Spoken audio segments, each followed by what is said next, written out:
Welcome to the Duck Cup. My name is Bids, and we are doing the top 8 of the aforementioned Duck Cup. I'm joined by Monty, who I hope is this way. Hell yeah. How are you, Hi. Monty? I'm doing well, Spitz. I'm excited to cast with you. As we're saying, we started this time on the there, but we talk pretty frequently, so I'm really excited for this. Quacko's put together a hell of a tournament. Really good time.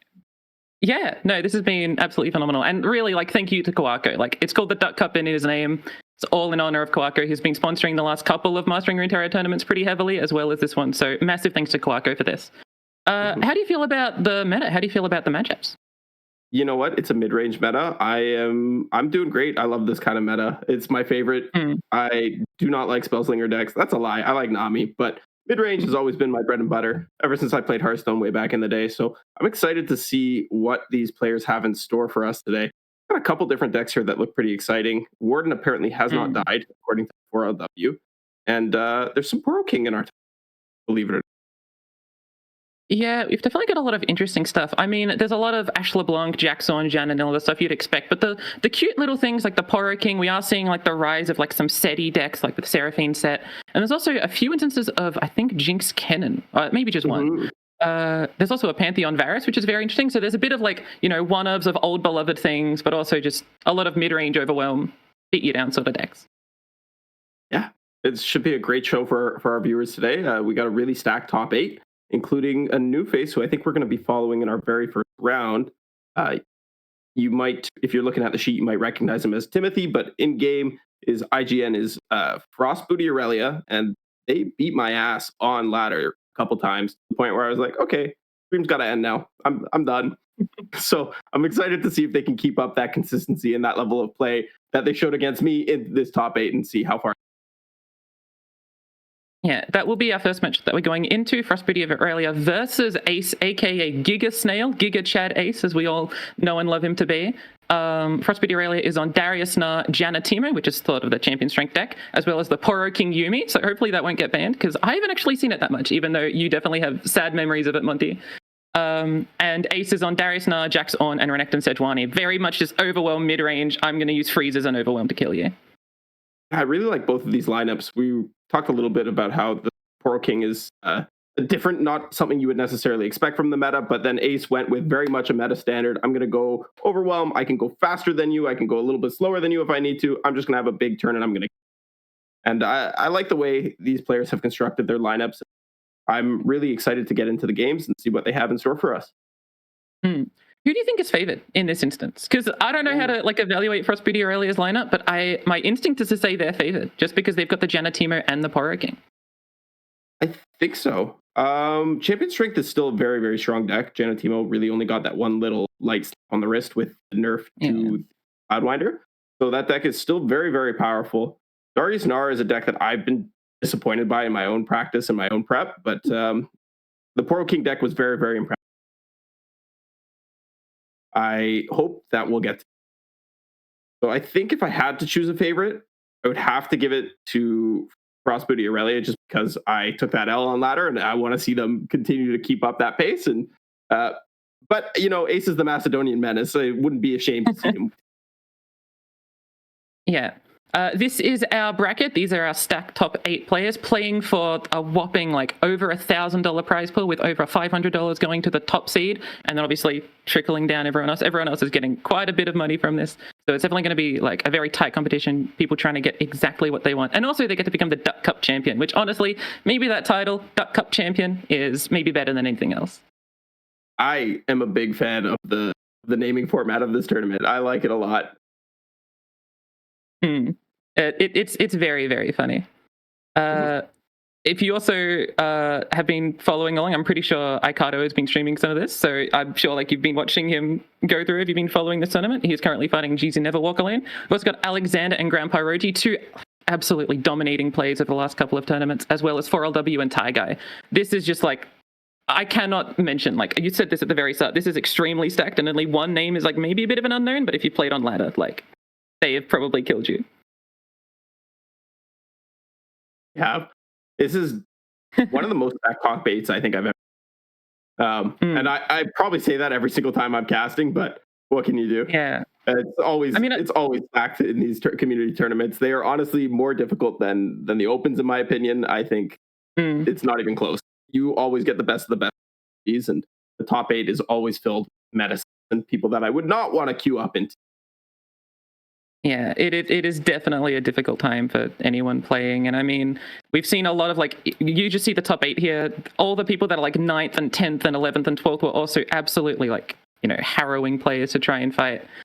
So these 8 did not have an easy time getting here. And I think hopefully we can get into a match relatively soon. But if not, I want to open up the Poroking Yumi deck list because I haven't fully seen it. I know it's on Zilani and I know it's on like Sunburst and Porous Snacks. Is there anything else that's super scary about this deck list? There are 3 copies of Hush, which I'm not sure what that's hitting in the metagame. I can't think of anything right off the top of my head, but it's definitely a card that has received a buff in recent times. It'll help you deal with some of the overwhelm threats so that you're not much damage. But with that, we are into the game, and it looks like it's going to be an overwhelm mirror with Freljord Shurima on the bottom for Ace, and Narius on the top for Frostbooty. How do you feel about this? I mean, I think this matchup, just based on the hands alone, feels like Fish Ace, Fish with no eyes, is very much favored purely just on the basis of this Battle Fury, right? Now, if anyone has been on Twitter or seen Ricorex at all, Battle Fury is clearly the only good card in the game, maybe followed by Omen Hawk if you're lucky. And I feel like the way that this match is going to go is someone's going to get blown out, and that blowout's either going to be via like a one of 3 sisters, if that's in Frostbooty Aurelia's deck, or just this Battle Fury. We saw the 2 Omen Hawks come down, but I feel like despite Fish Ace not having any units, they're probably still feeling pretty okay just based on the Battle Fury. Yeah, I'm a big fan of Ace's hand. When you're playing this Shurima Freljord version, you definitely want access to things like the Exhaust and, of course, the Sky Splitter, which is probably one of the most powerful cards we've seen come out in recent times. So he's going to be able to get this Renekton down and start working towards its level up progress, which is actually relevant in a matchup. Unfortunately, that second Renekton was just missed on the buff. There was no buff applied to him there, but still going to be in a pretty good spot, has more vulnerable access off of the Ruthless Predator from the original Renekton, and both of these players do have access to the Saurian for their following turn, which is going to enable them to continue to grow and grow their board and their hands. Yeah, and I mean, Fish Ace has definitely like lost a bit of damage. Like not having a 1, 2, or they added 1 drops, but they traded into them. Not having a 2 or 3 drop is definitely going to feel bad, but every player is going to be playing 1 unit per turn, and Ace just having the better spells, the better defensive opportunities will probably mean that Ace is in a more comfortable position. Now, we shouldn't discount Frostbooty Aurelia's like both Whirling Deaths. They can come in handy and can be a blowout if Fish Ace does not prepare for them properly, and that might end up happening. Renekton's only got 3 health right now, and there's 3 attackers, as you would call them, on Frostbooty Aurelia's side, so it won't be the easiest thing. And also, Precious Pet's also got 3 strength. That's kind of crazy as well. Yeah, it is. And now Ace is faced with a decision. Does he want to just play a combat cook? Does he want to play the Saurian and tap out completely? Does he want to do something a little bit fishy and hold up more mana so that way maybe Frostbooty Aurelia has to play scared of something like a 3 Sisters or 2 Sky Splitters? I really like the Glacial Saurian. Setting up a big unit that can't really be traded into, like this Whirling Death has to be used in order for Glacial Saurian to die. And if the Whirling Death's used that way, then there's the perfect opportunity for Sky Splitter. Fish Ace is going to feel relatively comfy in this position, and Frostbooty Aurelia needs to find some way to use these Whirling Deaths and maybe the Darius to go over the top. We are going to see a Pokestick generated, which could draw into something useful like a Freeze. But as it stands, Fish Ace should probably be feeling relatively safe. Yeah, I was wondering if Ace was going to go ahead and trade off this Renekton, given that he has the second, but he actually pre-commits the Sky Splitter to save it, and this is going to get punished by the Whirling Death, and it should generate a 0-mana Pokestick, depending on how he does this. Yeah, we should see a 0-mana Pokestick as well as a flipped Gnar, which is not something to scoff at. Quick Attack and Overwhelm is definitely a really powerful combination of keywords. No, Gnar's going away for Renekton. Gnar's still going to go down. Ace did force a choice there. Either Frostbooty can save the Gnar by using the Whirling Death on the Saurian, or he can remove the Renekton from the field and not have to worry. But I like the choice that he made. I think removing the Renekton was overall a little bit better, but Ace is gaming and finds the third Renekton, and this one is buffed up. I don't know why Ace is called Fish Ace. It should clearly be Renekton Ace with all these 3 Renektons, one even getting +1/+1. Followed with this Ruthless Predator. Renekton's going to be doing a bunch of damage and also trading off a unit pretty reliably. And Frost Pretty Really's only boon right now is that maybe they can go slightly wide and have a level Darius. But I guess Frost Pretty Reality is holding up Darius plus Whirling Death for next turn, but this is a lot of damage to be taking this turn. I'm just not sure if Ace actually has a way to stop any of this damage. There's like nothing in his deck that could do it. We don't have mana for Battle Fury to be able to chump block more effectively. Could find the 3 Sisters off the top, could find a second Sky Splitter, but I think Frost Booty has this one, given that we have the Pokey Stick, the Whirling Death, and we can develop a 1-drop just for 1 damage straight to the face. I guess that taps us out of Whirling Death, so we're probably not doing that. But this Darius is very scary at this point. Yeah, the Darius top deck definitely changed, like the way Frost Pretty Really's hand was sculpted, right? When we started this matchup, it was very much a low to the ground hand that didn't really have a way of pushing like the 10 damage OTK that would really be necessary. Like the Whirling Deaths didn't feel powerful when we first saw the hand, but getting the Darius ended up opening it up a lot more. Although we see not opting for that line. I'm curious what Frost Pretty Reality is going to try and go for then. Max damage, I would guess. But I guess Whirling Death would be max damage. So it is a little bit curious.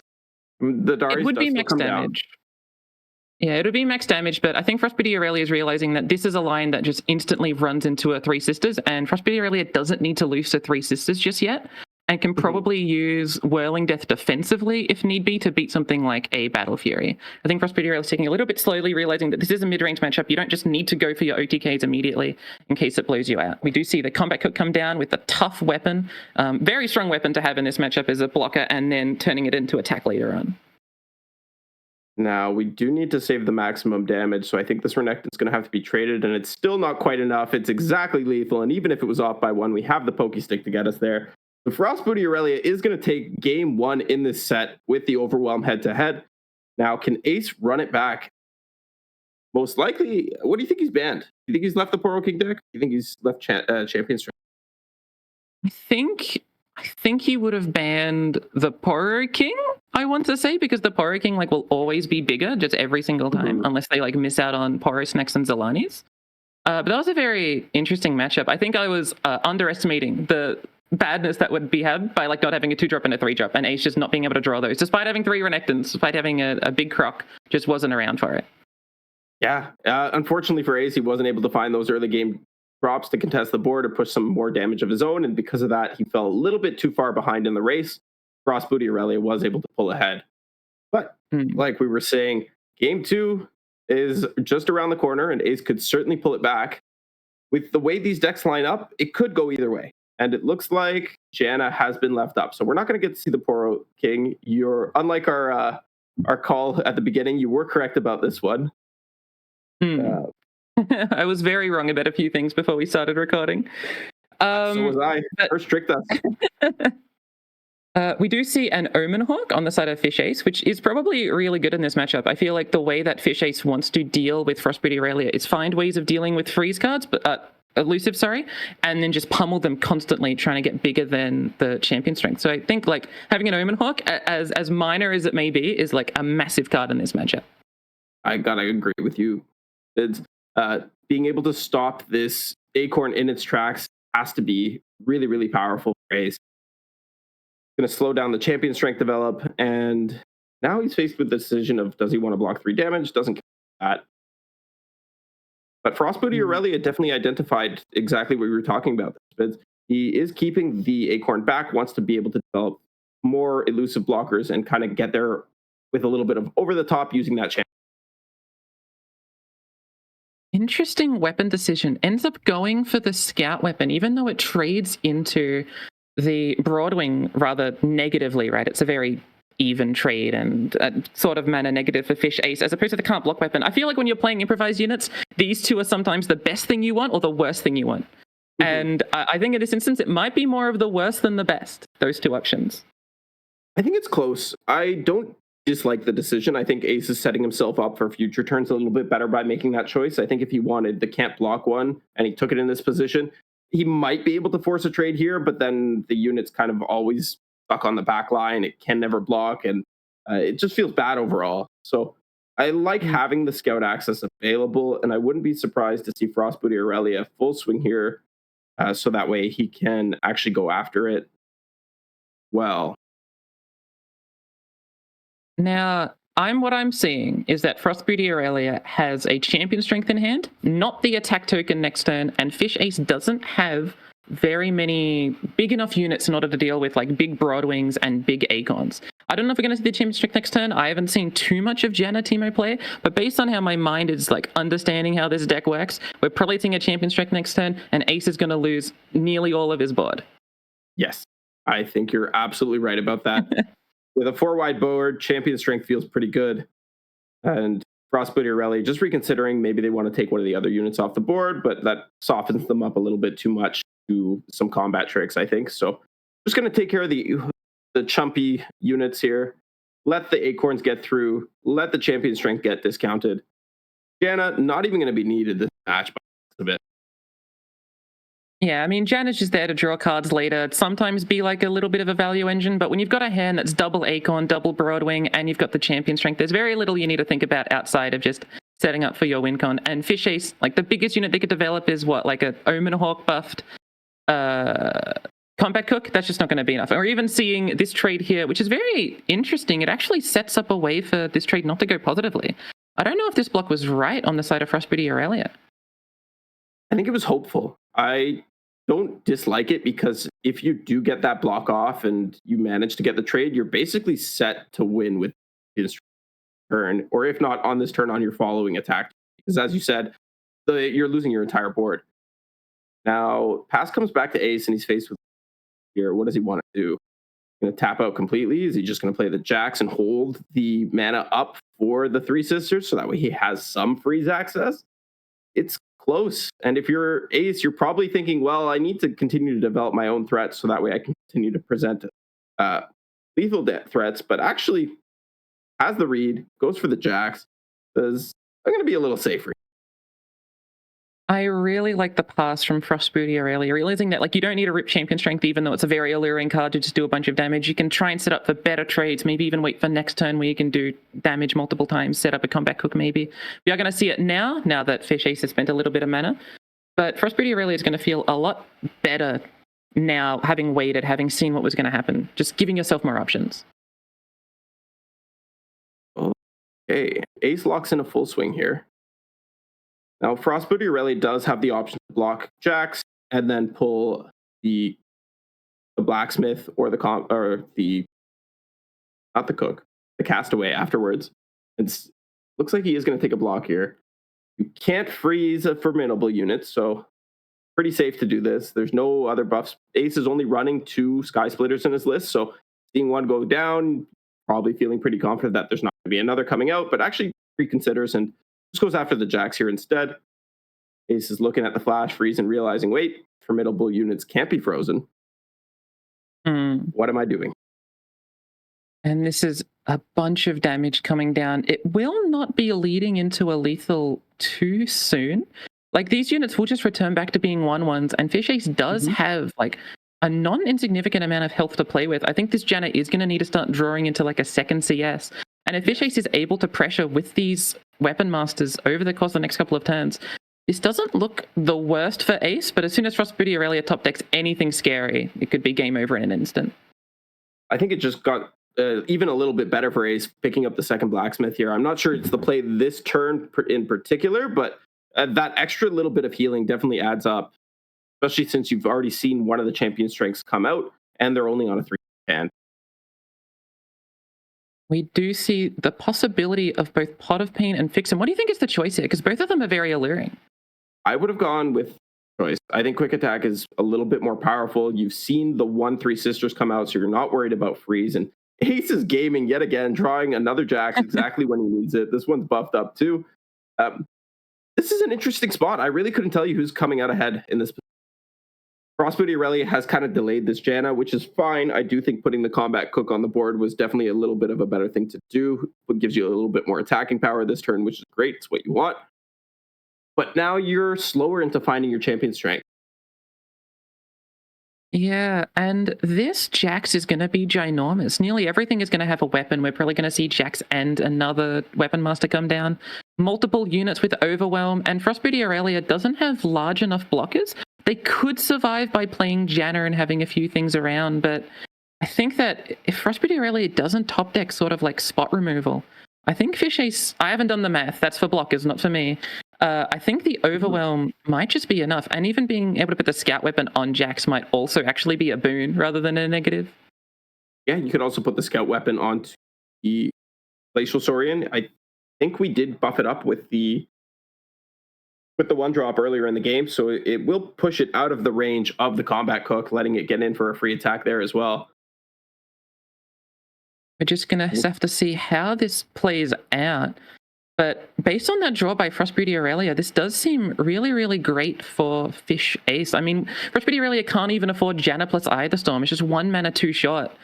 And Fish Ace is going to be able to pummel in for a guaranteed 8. It's not going to be able to be traded out. And then a Jax, and then a like innovative Blacksmith. Pretty sure this is game from Ace's side.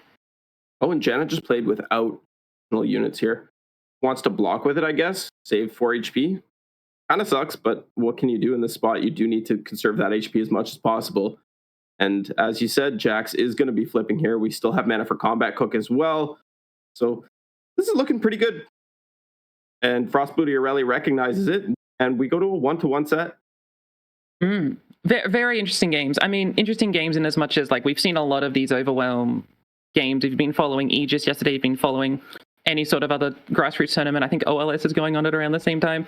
You've got like a lot of these Overwhelm decks, but we're going to have to see what happens in the game 3. It should be Janna Teemo versus Darius Nah, was it? I think so. Yeah. Yes. Janna. Oh, Renekton Sejuani. Oh, wait, no, yeah. With Sejuani lost? You're right. Yeah. What do you think about that matchup? I think Renekton Sedge is the better Overwhelmed personally. I was testing it a fair bit. I tested both of them. I like the Renekton Sedge one a lot more. I like that we have access to Curse of the Tomb. But I do think that this Janna Teemo deck has the potential to just go right under it, as we saw last game. Fortunately, the champion strength didn't result in the win for Frostbooty Aurelia, but it certainly can. We are seeing the Forsaken Bakai. I'm curious what gets taken, because Omenhawk, I see Omenhawk and I'm like, hell yeah, I'm going to buff my deck by like Sharp Sight for 1 mana and develop a unit. But I don't know exactly what was chosen. And we do see like a 2-drop and a 4-drop, so maybe Omenhawk doesn't fit the curve as nicely. Yeah, I probably would have leaned toward a skip in that position, but we touched on it last game. Omenhawk is pretty critical towards blocking these elusive units, so I'd like that they picked him. I like that Ace grab. He's identifying his lose conditions and trying to play the best he can. Doesn't necessarily need to be at this turn, can work towards that Sejuani progress. Interestingly enough, I have managed to flip Sejuani on curve more often than not when playing this deck. Oh. But you can do it, especially if you're drawing multiples of the Tusk Speakers. Another card that we've not talked about too much in Fish Ace's deck is Bone Club, a very interesting card in these decks. I think it's mostly just as a 1 of these days, but being able to put it on something like a Tusk Speaker against like a deck like Frostbooty Aurelia that like champion strength is not bigger than Bone Club, and Bone Club will be pushing in damage constantly, and Frostbooty Aurelia drawing 3 form-ups, not really, I don't think, the hand that you want. No, we need a Janet to salvage this. Or at least a Mariam. Mariam to cycle one of these out would be great. But yeah, 3 form-ups plus a combat trick is not great. And we do have an update from the other side of the bracket. Guy with a quick 2-0 against 4. I mean, that's my teammate. Guy knows what he's doing. He's going to win the whole tournament. Not to be biased or anything. We do see the block from Teemo, but presumably followed by a form-up. I think Teemo's a relatively important unit, although can't attack into Omenhawk, so maybe Teemo will just go away. And we see the form-up on the Broadwing instead, going to probably curve into a Combat Cook and then challenge the Omenhawk next turn. I like this. You have to make use of your form-ups. Like, otherwise this hand is completely dead. So you know that there's no response possible out of Ace's hand in this position, given their mana state. So you just got to do it. I do wonder if we're going to see the Bone Club come down, because Bone Club on the Omenhawk like kind of ruins everything that Frostbooty Aurelia is trying to go for. I'd really like to see that. We don't see it. We do see the Combat Cook trying to develop a big unit. I don't hate this play either. I think it sets up for a much bigger open next turn, maybe through a Bone Club, maybe not. but the Broadwing will get a positive trade here, which maybe is not the best on the side of Fish Ace. I also would have liked to see the Bone Club come down. It stops a lot of things in its track, and you can always develop the combat code turn. Whereas developing the Bone Club doesn't advance your board state whatsoever. And right now you're even on the board. So it's better to develop your weapons in a position where you are even on the board, because then you're not sacrificing action your opponent an opportunity to let their board get larger than you. I do really agree. And if we didn't draw a small unit here, I would have been really sad about how we could only play one weapon on something that doesn't really have Overwhelm yet, or you can put the Overwhelm weapon on, but it's not the greatest spend of your mana. And Frostbite Aurelia, with a very awkward hand, but maybe able to save it with the Clockling next turn, trying to find anything of any value. Like Windborn Mariner, played for 2 mana, isn't the worst thing that could be happening, but never feels great to do. I'm not sure I agree with that equip. I think we should have been spreading our damage and putting this on the Buckeye, even if it dies this turn as a result of another buff or something like that. The Ruthless Raider already has Overwhelm. The 1 extra HP isn't really relevant, given that we have the Exhaust in hand as well. So I don't know. I'm actually just going to take a pass. Wow. So Fish Ace must have a hand read of some sort, right? Frostbite Aurelia has not developed many elusives, hasn't really been playing for a Janna sort of thing. So maybe Fish Ace is seeing there might be form-ups, there might be like weird forms of divine whirlwinds or something, and just deciding if I maintain board presence and get larger than them, I might have a chance of winning, more so than just throwing my units and suiciding them off. And we do see a champion strength kicked up and obviously cheapened by the augmented Clockling, which does give Frostbite Aurelia much needed ways of winning the game. Yes, certainly does. And the Sedge is actually going to come down on the defensive here. Emo going to be the response from Frostbite Aurelia's side. And now we're kind of back in this spot where Ace has 2 Overwhelm units and a big weapon, but is going to have to sacrifice an action to put the big weapon onto Ronnie. So again, I would have maybe liked to see him juggle the weapon, switch it up, put the Bone Club onto the 6-2 instead of the current weapon, move the other weapon onto 3-2, and then develop the Sejuani for an offense on the following turn. I'm trying to work out a little bit of math. I don't think Fish Ace has lethal next turn, even with Bone Club plus Fury North or Bone Club plus Exhaust. And it should give Frostbite Aurelia ample opportunity to play something like the Champion Strength, buff up the quick attack unit especially, and try and trade into a lot of things. We're going to see the form up here to trade into the Ruthless Raider. I think I quite like that play. I think that play is definitely rather heads up, just preventing a lot of damage. I can agree with you there. There wasn't really another option, and we talked about it already. These form-ups are kind of rotting in your hand if you're not using them aggressively to make positive trades. And you need to be doing that in a board-based matchup such as this. We do see very good top decks. These top decks are very good from both sides. Saurian lets you draw stuff, gives you Overwhelm, gives you staying power. May not be enough. There's a puff cap. May not be enough into elusive damage, but Janna also from Frostbite Aurelia will if Frostbite Aurelia is not dying this turn, Janna will fix this hand in a jiffy. Absolutely. We never win if we're jamming this. Oh, Champion Strength is going to come out now. I don't hate it. It does do a lot of damage and basically nullifies the attack on the spot, right? It's sort of like, this is a comparison I've ever made. This Champion Strength's a lot like Golden Aegis, right? Prevents the enemy from attacking while also letting you attack for a bunch of damage. Obviously, Champion Strength is way less cool than Golden Aegis because Champion Strength is boring and Golden Aegis is fun. But I think it's a very interesting comparison where on your defensive turn, being able to play Champion Strength and being able to go in but also prevent attacks is very, very powerful. Gotta agree with Bids. And now, would you ever exhaust the 9/8 out of the way? So that way you're kind of saying, hey, take 10 damage or lose both of these units? I don't know if that's allowed, because I think that Frostbite Aurelia, when attacking back, would just have lethal with 5+9, right? Or very close to it, and then be able to attack next turn. I think Teemo has to die right now. And this is the only way you can sort of push forward what you need. You said it. Counting is hard, and I'm glad you're here to do it for me. We do see the attack come down, and like this Windborn Mariner getting a positive trade into the Forsaken Bakai, not fully relevant at the moment, but constantly having quick attack units trading into you never feels good as when you're like forcing yourself to block. And Frostbite Aurelia probably, I mean, with a pre-commit form up, will have lethal if Fish Ace doesn't top deck a. Oh, never mind. This unit's already buffed up the Wazoo. I think it's got equipped. Yeah. Yep. So that should just be game. Yeah. And very well Frostbite played. Aurelia beats Ace in a very tight match. I think there were a couple things Ace could have done a little bit differently to maybe have a better game state. Like I touched on, using this Sejuani aggressively as a pull the units out of the way and deal with some of those elusive attackers. But, you know, I'm sure it's very late for Ace wherever he's at. I know Sidonius is probably something like well past midnight at this point. And Frostbite Aurelia played that very, very well. So my Poro King is still in it. I hope we get to see that deck before the end of today's stream. Yeah, and I mean, the hands were very interesting both times. Like by turns 3 and 4, you were looking at the hands and you're thinking, well, Ace actually has stuff. Frostbite Aurelia does not have stuff. But as soon as Frostbite Aurelia is able to draw like something with staying power followed by SES, like that Cluckling basically won the game for Frostbite Aurelia, shows that like this Team Regina deck, you can't ever let it off the hook, right? It's always going to be able to come in with something, and you can't like take any turns for granted against that deck. That Clockling honestly saved the game. Finding the champion strength was just flipped the matchup completely. Without that, I don't think Frostbite Aurelia would have been clock Ace in time.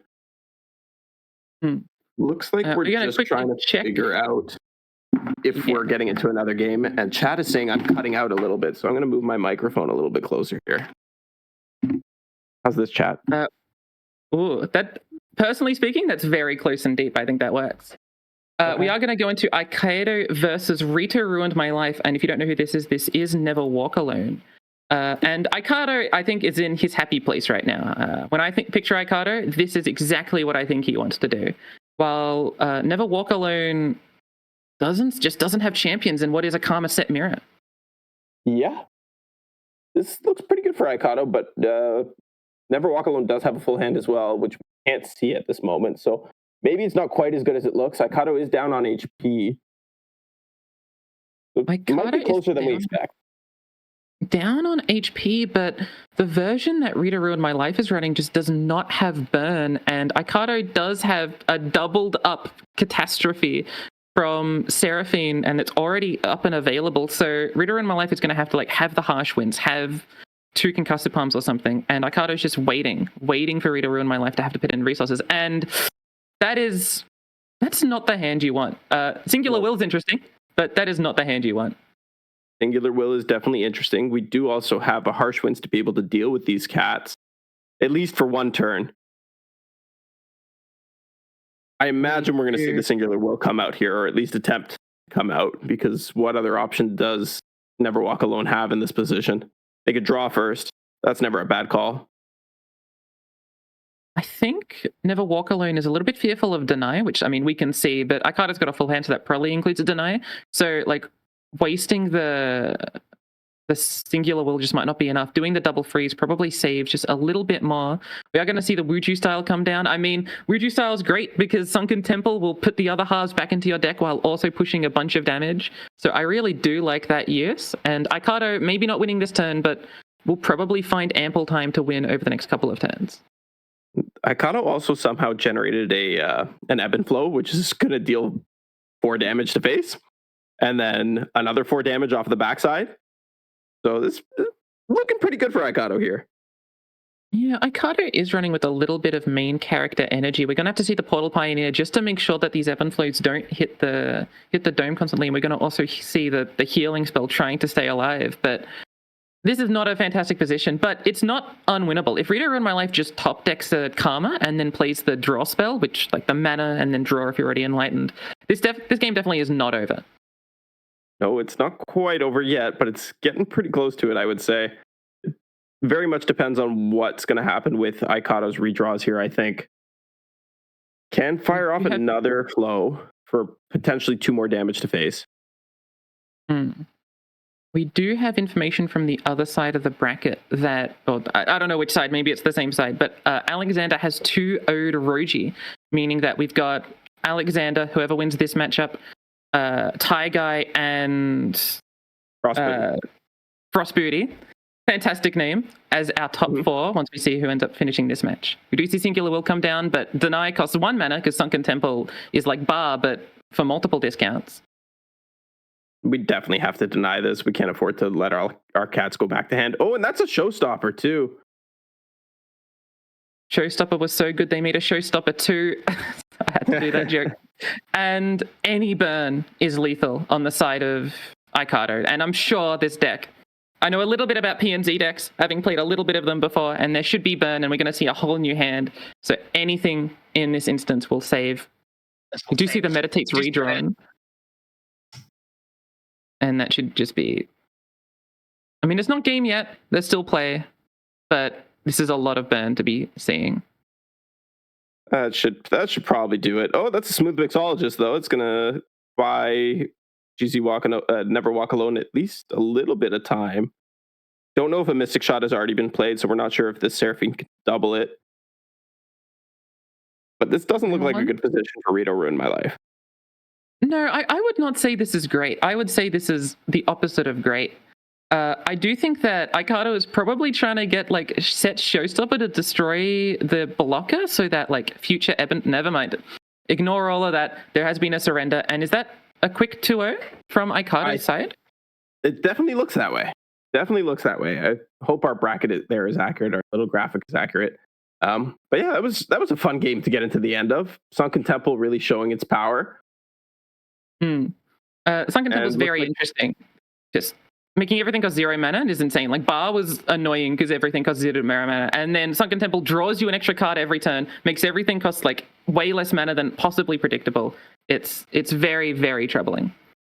And production has confirmed that it was a 2-0 by Icado, unless Master Tracker, in which case, well, Storm, Flying Fish, fix your thing, guys. Come on. But it's not lying. It's the best thing in the world. You guys don't know, Master Tracker is probably the premier scouting tool. I've been using it a lot in Aegis myself. So that does round out our top 4. So I presume we're going on a little bit of a break, but we will be back soon to see the top 4 of the Duck Cup. Stick around. We'll see you guys there.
Welcome back to the Duck Cup.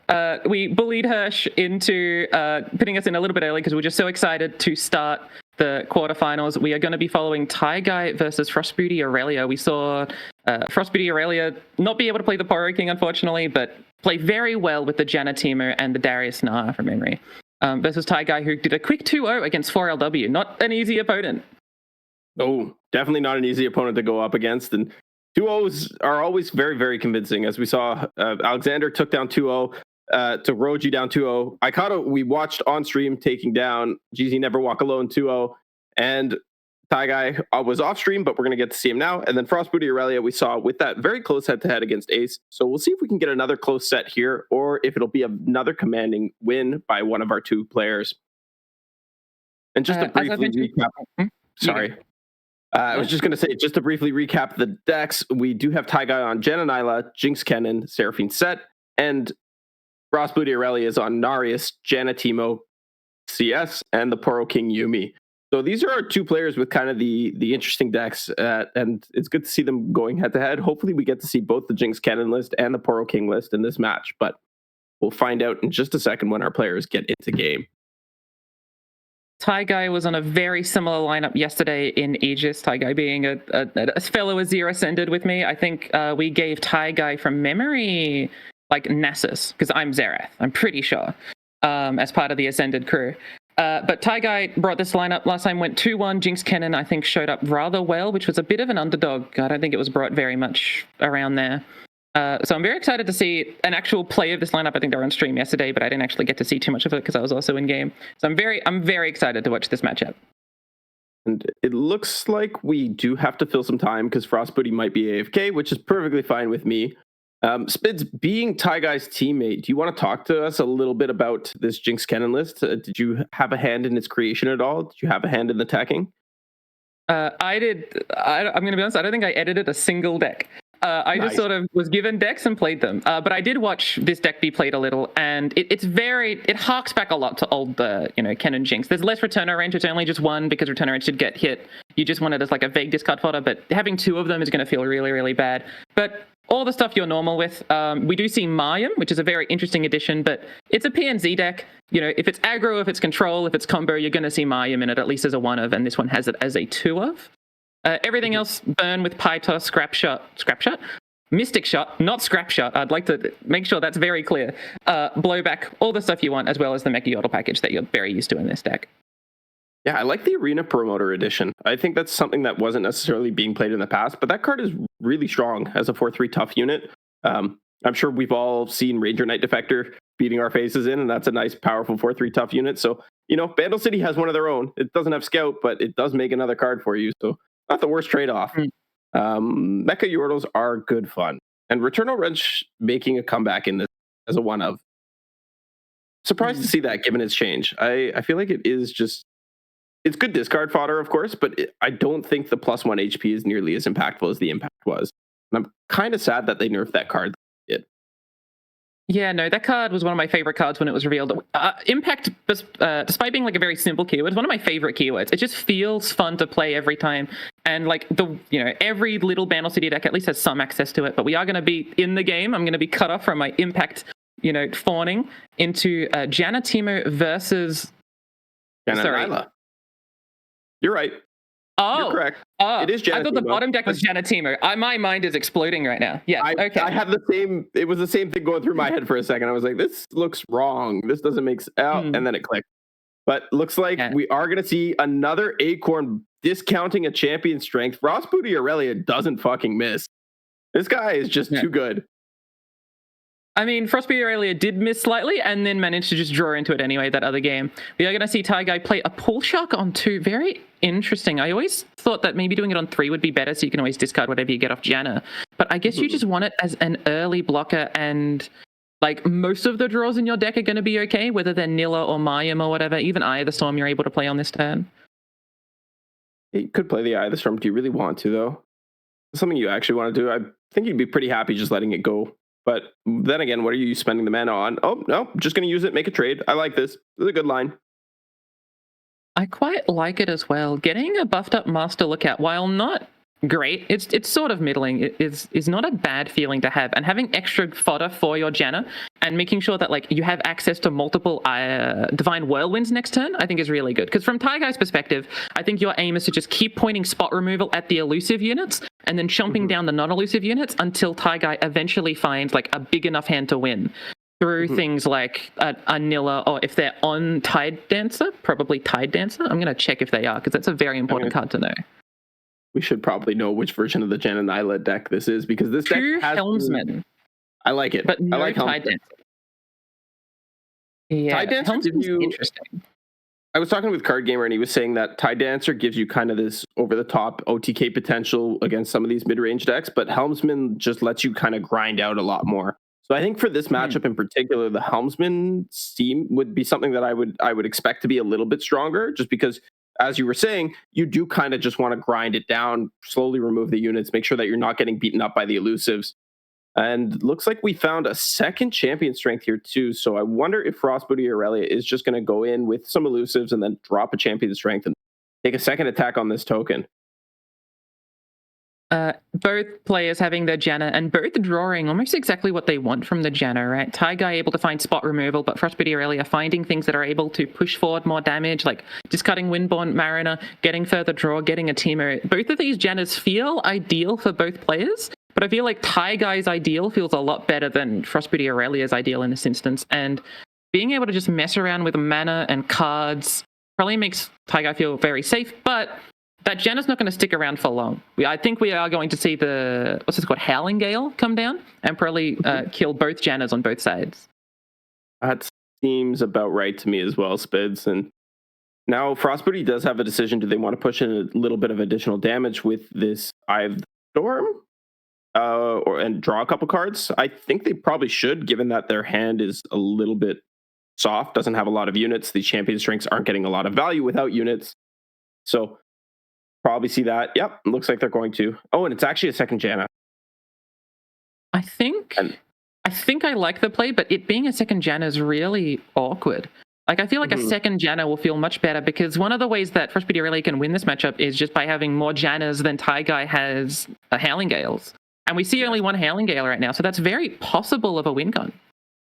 Yeah, I think if I had known it was a second Janna, I probably wouldn't have made the play myself, but I don't disagree with the line that was taken. You definitely needed to get further into your deck as Frostbooty Aurelia to be able to find more units, so that way the champion strengths are turned on.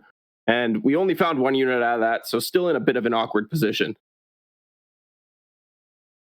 And we do see another Janna, so we have been sort of redeemed from Frostbooty Aurelia's side, but we are going to see the open attack, or maybe not. See what we want to do with this Nilla here.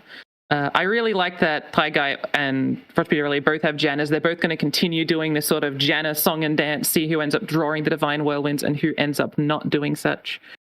We just have to see what Taigai's thinking. I wonder what else is going through his brain besides just Janna.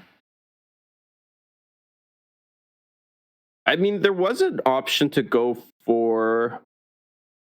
You could have played the Eye of the Storm onto your Nyla and then played your Divine Whirlwind here to take out the only blocker available, push a bit of damage that way. That was a line, but it does delay your Janna pretty significantly, and I think just getting Janna on the board is very reasonable. Yeah. Gonna have to see what these three draws from both sides is. Top decking has never been more important now. We're going to see... Oh, I think this favors Taigai. We see extra draw in future. Frostbooty Aurelia is not getting extra cards necessarily. And Taigai will be able to spot remove the elusive unit or the quick attack units. I think it's pretty close. I think it's pretty close. The fact... I was going to say the champion strength could force out a lot here, but I'm not sure that we're actually going to be able to make the best use of it. And then, like you said, the additional draw off the Cloudwinder is probably going to push Taigai over the edge. Yeah, it depends. I'm not been counting the Jannas. If Janna's flipping from Frostbooty Aurelia's side, maybe Frostbooty Aurelia's feeling really comfy. But the way I see it is that Taigai doesn't have to lose Janna this turn. And then Taigai should probably just be able to flip Janna with the Cloudwinder stuff next turn. I mean, as soon as we see Champion Strength come down, I presume we're going to just point the Divine Whirlwind at the Broadwing to keep Janna around. And that should be enough to sate a win. provided a few turns happen and the game still plays on. I almost would have liked to see a pull onto the Janna with the Broadwing and then a full swing come out. You may no, Miriam should stay back, but everything else should have been swung in, I think. But instead, we see the pull onto the Nyla, which is still very reasonable. Nyla's a pretty big threat. She's going to start dealing direct nexus damage once she flips, which should be happening pretty soon, given that we see the double arrow there, probably at 14 or 15. Haven't counting exactly, but it's just close for sure. I'm so proud of Taigai in this position, right? Frostbeard Aurelia has one card in hand. If the card is Form Up, this play is fine because Janna lives. If the card is Champion Strength, this play is fine because Janna lives. If the card is Eye of the Storm, it's fine because Janna lives. No matter what happens, like this play was really heads up by Taigai, and there's the allure of preventing 6 elusive damage by killing Acorn. But at the end of the day, I'm really happy with just losing all your units, but keeping the Janna, drawing a bunch of cards next turn, and being able to win. And I think Nila will also be flipped and be able to attack. Yes, she will. We did play that Cloudwinder this did we play it this turn? Yeah, we did. Okay, yeah. So then yes, the Janna is going to be able to flip. Nyla's going to flip as well. And we have more and more draw off of this Eye of the Storm that was picked up here too. So this is very, very good for Taigai. And there's a Form Up, not what you want to see from Frostbooty Aurelia's side. I think Taigai just wins this based off of the value game from the position. And I'm not sure there's anything that can be done. If Janna is at 5 out of 6 on Frostbooty Aurelia's side, there is a small chance. But it is unlikely. If we see Vikrash plus Eye of the Storm into Slipstreams and Mystic Shots and all these fun things, Taigai is definitely in a comfortable position. I don't think it's fully game, especially if Form Up does level up Janna. But it's a very minor percentage chance, in my opinion. Mm-hmm. I was a little bit surprised to see Taigai just go for the open attack there, but then I thought it through and realized he's just playing around the Champion Strength top deck as best as he can. And I'm a big fan of that. I really like the position that he put himself into. It's going to be quite difficult to lose from this spot, I would say. And this Elephant top deck is just going to, I mean, it's going to sing game, right? Janna's going to die even if you just take 2 bits of like spot removal. And this Elephant, maybe not necessarily better than Tide Dancer in this position, but definitely feels not bad at all. I like the Elephant. He's doing powerful things. Could have also taken draw off of that if we wanted to. We could have, like, there's so many choices that you can make, and all of them feel good. Tide Dancer always felt a little bit clunky, so I like that the deck has moved away from that. And yeah, Frostbooty Aurelia recognizing that they don't really have a shot from this position, nothing they can do, going to drop the surrender. And Janna Nyla doing what Janna Nyla does best, just outgrinding its opponent. This says, I have more cards than you through all stages of the game, and there's nothing you can do. If you looked at the Aegis stats yesterday, Janna Nilla was either banned and with like a 60% ban rate, or won every single game, but I think won. And so Janna Nilla just counter lineup, and I did not win a single game against Janna. It felt really bad. It is an absolutely horrendously strong deck. You've got not that bad sized units, you've got a bunch of quick attack units, and then you've just got spells up the wazoo. It's very, very powerful. We are going to see the Poro King though. Let's go. Poro King is here. He's on the screen. We got him. And I actually think this might be a good matchup for the Poro King. What is Taigai going to do against just like a bunch of 3/3s? Taigai needs to pray. I feel like he has nothing. Pretty much nothing. He needs to pray that there's no Poro Snacks in hand. But with Poro King, that's an inevitability at this point. And I like the trade from Frostbooty there. Doesn't want to let Taigai get any draws. Doesn't want to let him get a 2-mana spell for this, or a new spell for this Seraphine. And change to that Poro Herder happened so many moons ago now, but the fact that it's a Behold card instead of it has to see another Poro on the board means that he can make that trade. He can just drop it. It's going to continue to get value and build his hand size, and it feels good overall. And I really like these Poro Herders now, setting up units that they can't really trade into and trying to thin your deck for any closeness towards Aurora Borealis or Poro Snacks. Because the difference between a 1/1 and a 2/2 in this matchup is ginormous. I mean, we can see the Caustic Riff in hand. You know, we can see the Fracture in hand, which I don't know if Frostbooty really is allowed to play around that, but there is a Fracture in hand. So being able to like play these Poro Herders before Getting the Poro Snacks is very big, but we still don't see the Poro Snacks yet, and the first one might just be from a Poro King into a Poro. I think it's going to have to be at this point. Having the second Poro King is also going to be quite good for Frostbooty Aurelia because that is a very powerful draw spell that's available. We are going to just see some draw from Seraphine set. We're obviously really hyped about this deck. I've not seen it on ladder. I know I've got friends that have constantly lost to it. But Taigo's hand is not awful, right? Lots of spot removal, lots of wide removal. The set is going to feel great into the Poro King, as well as things like Sump Fumes and Aftershock. Taigai should not feel that bad, and this Fracture is going to absolutely demolish Frostbooty Aurelia. Oof. Yep. He's feeling the pain. The volley emote comes out. And I mean, that's just how Seraphine players work, right? They tap under Caustic Rift. Frostbooty Aurelia feels like, oh, I can go in and push 6 damage here. I lose 1 Affectionate Poro, but so be it. And then Taigai just has the Fracture. This is the PCP and Azira's Ender's energy that Taigai is able to bring with him. So I was talking at the start of the broadcast about how I wasn't sure what this Hush was necessarily hitting other than just overwhelm units and stuff. But as it turns out, Hush is pretty good into both of these champions. I mean, yeah, being able to like pre-committed Hush like a Seraphine or a Karma. I don't know if this deck's on. It might not be. But being able to pre-commit the Hush to prevent like doubling up on spells or preventing a showstopper and a challenge is a very good place to be in. I think Hush just hits a lot of stuff in the meta because it hits Battle Fury and Overwhelm, and then it hits this as well. Fabled Poro giving Augment and Tough. Not bad. Pretty good keywords. Mm-hmm. We are just going to lose the Challenger Poro here to the set, but that's okay. The real downside here is that we don't have a way to get a Poro. Not yet. Is the Poro King draw spell 2 mana? Because if so, Poro King draw spell into a Poro is a Poro Snacks. I think it's 4 mana.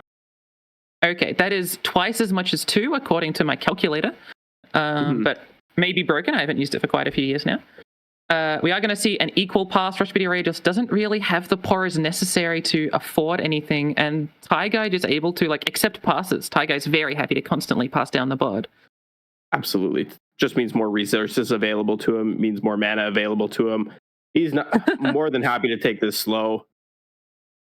This Mayim getting rid of the very useless Noopify. I don't think there's anything Noopifiable in the matchup, and then instantly drawing it back. That's a Mayim moment. If anyone's ever played with Mayim, they've probably had this happen at least once, and it's not a fantastic time. And Taigai just thinking, well, if Frostbooty Aurelia is not doing anything, am I able to like improve my situation? And we are going to see the Rummage try and draw probably into Temple.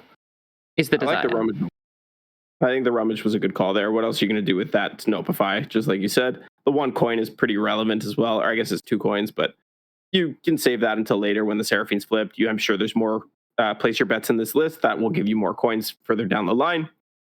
Now, Frostbooty Aurelia is faced with a decision here, and they're going to go ahead and actually not play the Poro King first.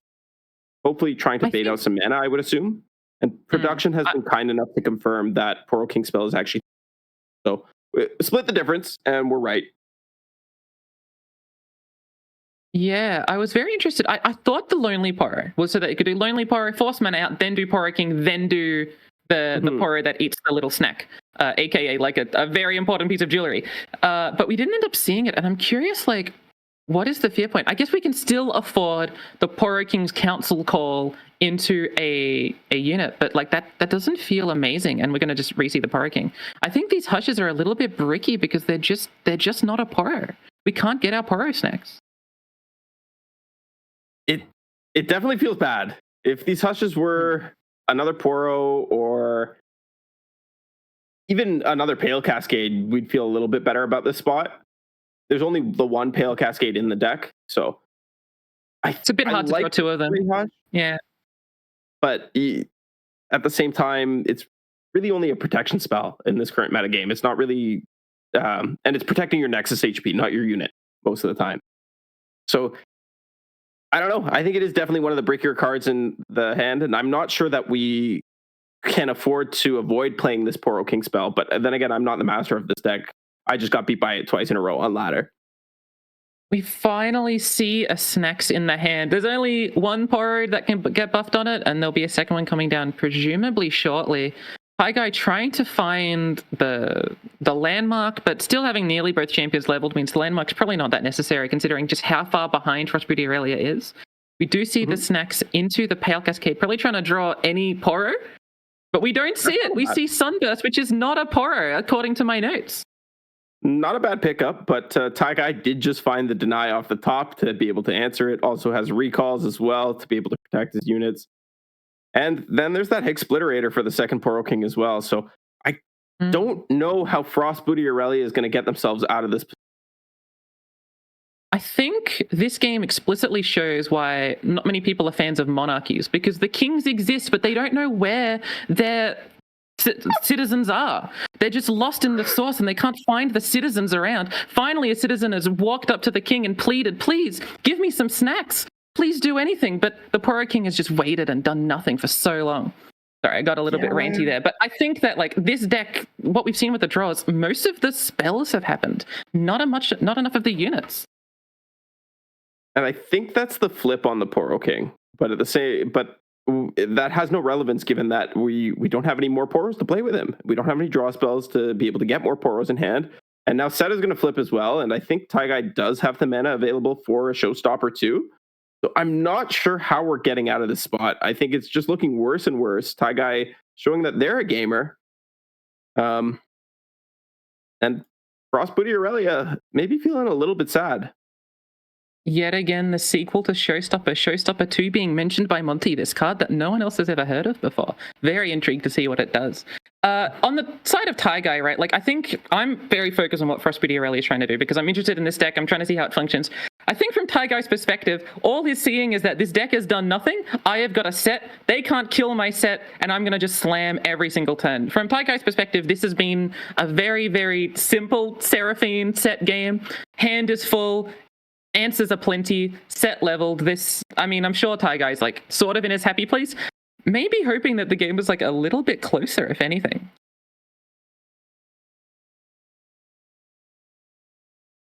And we are going to see the entire board. Oof. Not great, I would say. I'd say Frostbooty Aurelia's booty is being frosted down, I would say.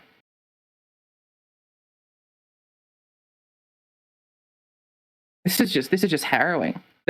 I want to say that the Poro King can come down and there might be a top deck Poro. And you know what? I have seen the Poro King's like spells. Getting stuff like Frostbite or getting like a random spell shield from the keyword one can happen. Like there are draws, especially with these hushes, that can let the Poro King win. This game isn't fully over, but I'm sure from Taigai's perspective, it almost looks like it must be with all of these spells in hand. Hex Split, Aftershock, a Showstopper, Ionian Tellstones, even Howling Gale, Unworthy Soul. Every single card basically in the hand is a way to kill or deal with a Poro King deck. Yep.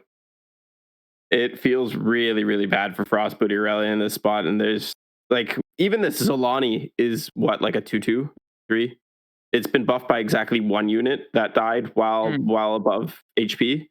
So it's really Jover at this point, as RoboMaster's saying in our chat.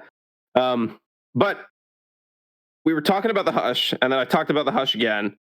And both Greg and RoboMaster bring up a really good point. There was actually a really good opportunity to play the Poro King on curve. Yes, the set came down, but we had mana available to drop the Hush on the set and then play the Poro King afterwards. That would have let Frostbooty Aurelia be able to actually get some way back into this game, at least be able to maybe put up a board that offered some resistance to these spells. And now we've lost not one, but two Poro Kings, or we're about to lose two Poro Kings anyways. And it's like, we don't have draw. Our Zolani's not doing anything. We don't have a board. Taigai still has a full hand. Just found a Sunken Temple. I don't know. It feels so bad. I was so excited to see this deck come out and see it show up. And I was really hoping Frostbooty Aurelia could prove that this deck has a spot in the metagame. But with the way this is played out, it's not looking great. Yeah, I think I think it's just like a really unfortunate draw from Frostbite Aurelia, because there's entirely a world where on turn 5 there's like 6 3/3s on Frostbite Aurelia's side, just constantly like demolishing anything Taigai really wants to do, followed by a Poro King, followed by a Pepper Snacks or the Challenger Snacks or a Colorful Snacks. But instead what we've seen is a bunch of silence, like a library on the side of Frostbite Aurelia, a Fabled Poro, upgrading nothing and making On very sad and his disciple. Just not the hand or the game state that Frostbite Aurelia really wants. And it's an unfortunate showing, because I'm sure Frostbite Aurelia really wanted this to be like very exciting on stream. The pre-commit hush does finally happen, but it may be like 10 turns too late, unfortunately. Yeah, and I think this one's just to stop a showstopper from being generated at this point, which is fine. But like you said, just a little bit too late. There's a Seraphine. That's a back alley bar too. Oh man, Taigai's really, really cooking with this list. We have both bar and Sunken Temple. Kind of fire. I really like that hush, because Frostbite Aurelia basically needs a Poro followed by a Colorful Snacks that can give Spell Shield or something while also hushing the Seraphine, I think. I think that's sort of the line that Frostbite Aurelia needs to go for, and we do see units, but we see Frosted Snacks instead, which gives two things, or one thing Frostbite, which is not the same as Spell Shield. Keywords sometimes get confusing, but these are not the same. We do have the Spicy Pepper Snacks well, though, and we can fill the board. But those Spicy Pepper Snacks will give the entire board impact. That keyword that we were talking about a little while ago. That maybe is an angle that we could get back in, but Taigai has a board as well, so the second set in hand to be able to generate to stun 2 units, I don't know. It's not looking good. There's like some opportunity to come back. The Zolani could make a stand now. We do have the third Poro King in hand as well to be able to draw even more cards, but it's not looking good still. Frostbite Aurelia is definitely playing their heart out, right? Like in 2 turns time, you can imagine Zolani coming down and like specific organizing with the hush and setting up like a good attack now to force some resources out could happen. But unfortunately, from my perspective and from what we can see in the audience, we see like a cat. We see set showstopper. We see a bar. We could probably even override Sunken Temple and just like keep these cards in hand. And only one hush is not enough to deal with Seraphine and Set and Pursuit of Perfection. And while Frostbite Aurelia can try and do things, I'm just not excited. I kind of hope to see a Self Aftershock, but maybe that'd be too cute. Funny. No. Oh, no, we're actually just setting up for the big cat. Which is that's kind of respectable. 30/30s, last I checked, do some damage. Those numbers are bigger than numbers like 3/2. And I'm not sure what we're supposed to do with a showstopper available. Taigai's side now can't even develop this Poro King to get another Snacks and maybe try and hope for a high roll. It's looking more and more doomed by the second. I gotta admire Frostbite Aurelia's grit at staying in this, still playing it out. It's what you got to do when you're in a tournament game. You can't just give up at the first sign of a struggle. But at this point, maybe you want to save your mental and just go next. You did very well to come to the quarterfinals. No, these are semifinals now. Our graphics outdated. Look, it's the Showstopper 2. There's 2 of them. Showstopper 2, Electric Boogaloo. Frostbite Aurelia is not out, right? We can Frosted Snacks the 30/30 and block Set. And we do have a Poro King, and again, I think like Colorful Snacks is in theory a line. And if not Colorful Snacks, some sort of Challenger Snacks pulling Set. This game, okay, never mind, I lied. It's over. Oh, well, hold on. Sorry, I'm going to be honest. I thought Taigai had the attack token this whole time. My bad. The game can still go on. It can go on. We found the Colorful Snacks. We now have access to those. But, Taigai's still got a full hand with multiple sets, some Tellstones. Yikes. Game is mostly over. This Frosted Snacks is going to prevent a little bit, and it will keep Poro King alive. And Seraphine can actually, can die. We can see the hand. Seraphine is not dying. There is a recall. But Seraphine can be pressured through the use of 2 snacks here. And that isn't not bad. We're going to see the silence, which is very interesting. Try and kill the set. Good thing there's no other sets in hand, right, Monty? No, there's no sets. Those sets, the second set, third set, they don't exist. Colorful Snack's going to come out here as well to threaten the Seraphine too. Definitely a better spot than we were in. Still not great, but Tag Out going to come out to protect the Seraphine, just like you predicted, of course. This reference going to hit no one's ears, but us talking about no more sets being released just makes me sad for the Plants vs. Zombies card game. Man, I wish there were more sets for that. But we do see that sets coming down, Seraphine's going to come down, and that should just be like mega game. I don't think Frostbite Aurelia has anything they can rely on anymore. I don't even think like a Guiding Touch, because you can't afford Guiding Touch and a unit and a Colorful Snacks at this point. So I think that's just... It's over with a Joe at the front. Third Hush. How many Hushes are in this deck? Am I crazy? It's all 3. It's all 3 Hush are in here. I honestly, I thought we already saw 3. Okay, my bad. It's okay. It has been quite a long game. Both players are. It has been a long game. And that was the first Aftershock played. We did see Aftershocks generated earlier, but they weren't played, so Seraphine was able to double that, and now here's a showstopper yet again.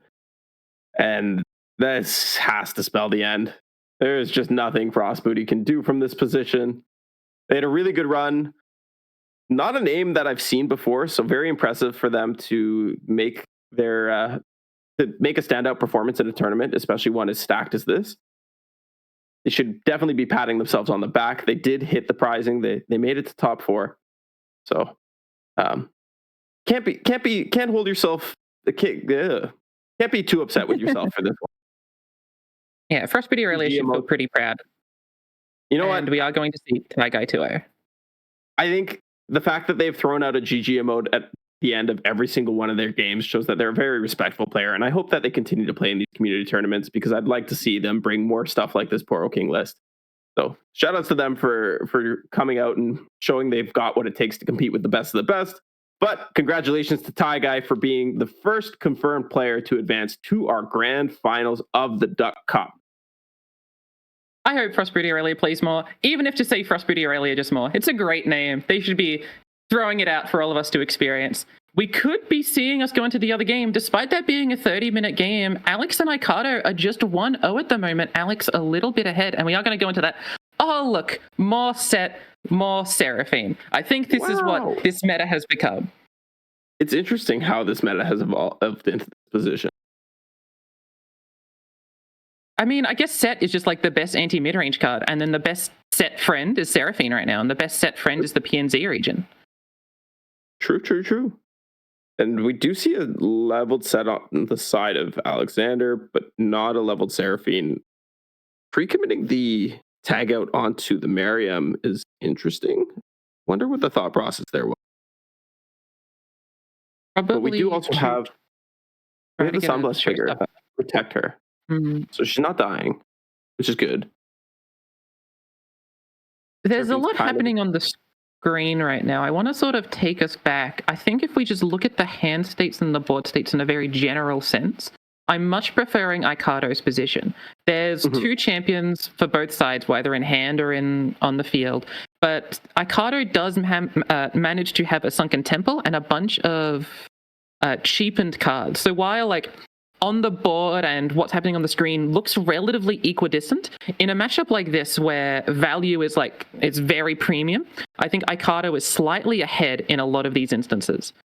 Even if the tempo currently on the board doesn't necessarily depict that. I gotta agree with you, Spids. Although I think it could change. We are going into Alexander's attack token here, and he does have Ethel almost presented, just with the open attack. But there's a bomb, there's a song spinner, there's a second song spinner. That's a 5-mana song spinner. That's been discounted a couple times. And without a buff spell from Alexander, like no Wuju style, this isn't going to ever present a lethal. Now, the Sunken Temple did get rid of what I thought was a relatively good hand for Aikato, but as we're going to see in like 3 turns time, all of these cards are going to cost 0 mana, and that is less mana than the normal mana cost of a lot of these cards. Aikato's got a pretty good hand here in terms of being able to play Seraphine, but absent of that, there's not a lot Aikato can do. There's no way of dealing with Set because there's just not that much, like, I mean, there's a little bit of removal in Sump Fumes, but you're losing your Seraphine in order to deal with that because there's no way to protect Seraphine with your hand right now from Aikato's side. Mm-hmm. So I could see a world where it's another pass with the Sunken Temple. He can kind of protect the Seraphine. He has the 1 mana protection spell from the second half of Meditation, or Wuju style. And then he also has 5 mana Summoner available. So I don't hate the drop of the Seraphine. It's could be worse. Unfortunately, as like much to Master Yi's chagrin, you can't meditate your way out of Set just punching you down to the ground. And that's definitely what I'm scared of. And the landmark removal from Portal Pioneer definitely flips how I'm feeling about this. I thought Aikato was like behind on tempo, but above in value, and Aikato's the sort of player that will just generate whatever he needs in order to win. But this landmark destruction means that Aikato's tempo is not going, like, Aikato's tempo and lack of value is going to ruin this. I think that simple Portal Pioneer draw into Explorer's Excavation, I forget what that card is called, destroying the landmark will probably change a lot. Yeah, you know what? I wasn't even thinking about the showstopper. I was so focused on the last game and how many times it was going to come out there. Creating one in this position wasn't even on my radar. I forgot we had a level set on the board. There's a lot going on, many flashing colors. I gotta agree with you though. Being able to take this landmark off the board is definitely really good for Alexander's position. He has another Seraphine available to him. He has a Song Spinner of his own. This looks good. This looks really good. Unless that high note is a Seraphine number 3, but I don't think so. Oh, not Aikato's gaming. That's main character energy. Found a Shadow Shift.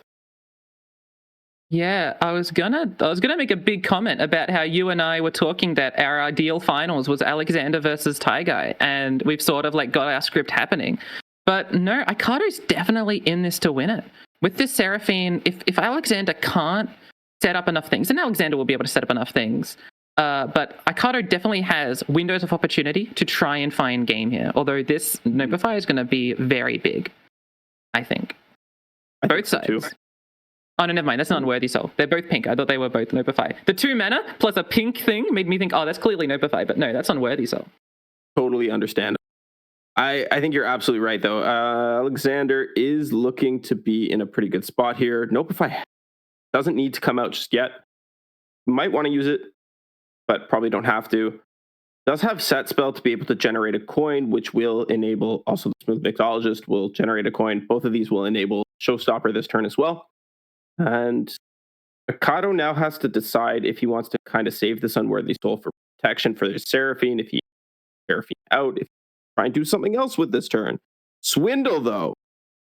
That could change things. I think I'm not allowed to be too emotionally invested in this match. Every time I'm like, oh, you know, I'm really happy with Aikato. This high note's going to feel great. And then there's a Mixo, and I'm like, oh, Alexander's feeling great. And then Aikato plays Seraphine, and we see Swindle. I'm like, oh, Aikato's feeling great. If I put too much energy into this, I'm going to run out of energy for the whole day. We do see a Song Spinner generating everything you could possibly need. Removal, recall, Showstopper. Aikato needs to put stuff on the stack now or defend Seraphine now. And instead, we're just going to see another Song Spinner. What a funny spot we found ourselves in. No recall. Is Seraphine gone? I think so. Quicken is strength, right? It's 3 or less strength. Yeah. So Alexander can recall Seraphine. Yes. Okay. Hot take. I think Alexander's going to recall Seraphine, depending on how this goes. This is fine. We click OK here, right? Alexander's in a very happy position, I think. Yes, he is. He's in a really, really good spot. He's Even if Aikato had tried to go for an unworthy soul on his own Seraphine to protect it, he could have answered by killing off his set with the Gwen spell that he generated. Does have a second set in hand available as well, so that wouldn't feel bad. You're probably pretty happy to make that trade. And now Aikato's kind of stuck with some worthless cards and is taking some decent face damage. Yeah, this very much does look like game. Alexander having constant tempo advantages, and Aikato like sort of having all of his eggs in a landmark basket does not work into a small little yordle that goes through a portal and finds a way to destroy things. So I mean, we didn't see the first half of this game. Maybe the tempo was just latent from like round 3, or maybe Aikato had something happen, but this sounds a lot like game. I mean, Aikato can recall the set, but we're going to take a bunch of damage. We can see some sort of removal spells, but Alexander's got a massive amount of tempo, and Aikato not drawing a champion or a landmark is almost certainly game. Mm-hmm. The recall has to come out here. He can, of course, go for the Song Spinner first if he wants to. Not what he wants to find off of the Dwindle. The Deny is tempting, and it looks good, but of course there's the Nopify. Now he has to use the Deny on the Nopify, and then that gets denied. He knows he's not winning from this spot. He's going to go ahead and do that instead. Quicken, Violent Discord. Called shot, no good, no dice. Aikato is actually going to go down. Chat has advised us that this is game 3, as has production, so thank you to chat for pointing that out to us. Alexander takes it home. Fids, we wrote the script. We got our final. Are you excited? I am. I'm pretty excited. I get to have my teammate and a player I like. I really heavily respect in Alexander being able to fight. This is sort of like an ideal day. Very interesting games. I mean, I'm saying very interesting games. We're going to see a Seraphine set mirror, aren't we? That's our finals. We're going to have to sit through this again. There's going to be another 20 minutes of us saying, will Seraphine generate this? Who's got the set? But that's what we love about LOR. We love playing the same decks in mirrors constantly in finals. We'll see you then. Yep. Bye.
Welcome back to the finals of the Duck Cup. We've got an absolutely phenomenal two matches?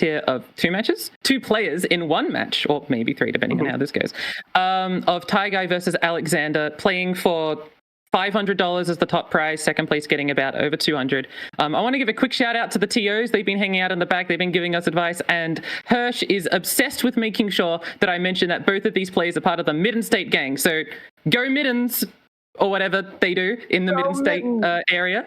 Go Middens! I'm very excited about this matchup. What do you think about this, Monty? I'm excited. We wrote the script for this. So this is what we were talking about. This is what we wanted for our finals. I am not excited for a Seraphine mirror again. I've been trying to convince these guys to handshake ban it, but well, we'll see. We'll see if they go ahead with that.